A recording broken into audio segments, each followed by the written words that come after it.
पिछले हफ्ते अमेरिका के राष्ट्रपति डोनाल्ड ट्रंप ने भारतीय निर्यात पर 25% टैरिफ लगाने का ऐलान किया। साथ ही रूस से तेल और हथियार खरीदने पर जुर्माना भी लगाया जाएगा। यूक्रेन युद्ध से पहले भारत रूस से 0.2% से भी कम तेल आयात करता था, लेकिन अब यह देश के कच्चे तेल की खपत का करीब 35 से 40% है। इससे देश को अपनी ऊर्जा जरूरतों को पूरा करने, खुदरा ईंधन की कीमतों को काबू में रखने और महंगाई से निपटने में मदद मिलती है।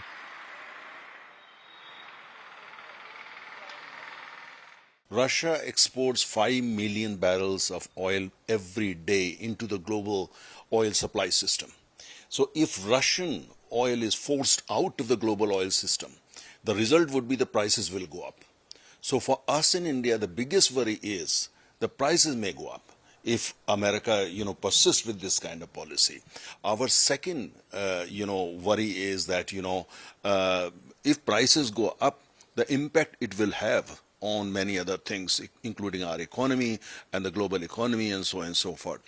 But as far as the oil is concerned, the supply is concerned, our oil supplies are concerned for domestic consumption, we don't need to worry about it in the sense that, we import crude oil for 40 different countries around the world, including America, Russia and Middle Eastern countries, Africa, Latin America, Southeast Asia, Brunei and so many other places. So if we are not worried about this thing, there will be a disruption in terms of supply of oil to India.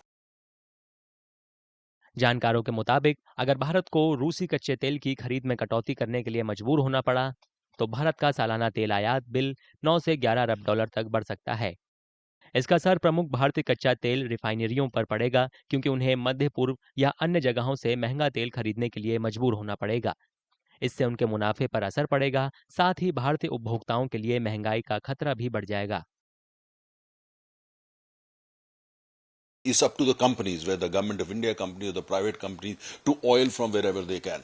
And Indian companies have been importing oil for Russia for no love of Russia. They have been importing oil from Russia because Russia has been offering good discount. It's all about economics of oil. So therefore, and it's not the government which tells these companies go and import from Russia. These decisions are taken by different companies, whether public sector company or private sector company. They take the call.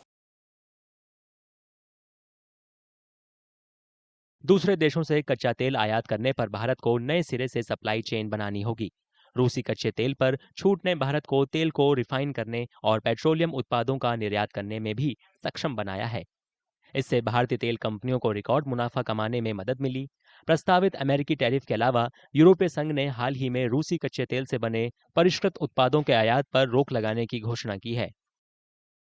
यूरोपीय संघ के प्रतिबंध जनवरी 2026 से लागू होने वाले हैं, जिससे भारतीय रिफाइनर भी रूसी कच्चे तेल पर अपनी निर्भरता खत्म करने के लिए मजबूर हो सकते हैं। दूसरी ओर अमेरिकी टैरिफ की धमकी से दूसरे प्रतिबंधों की आशंका बढ़ जाती है, जो भारत के रूसी तेल व्यापार का समर्थन करने वाले शिपिंग, बीमा और वित्त पोषण नेटवर्क पर सीधे असर डालेंगे।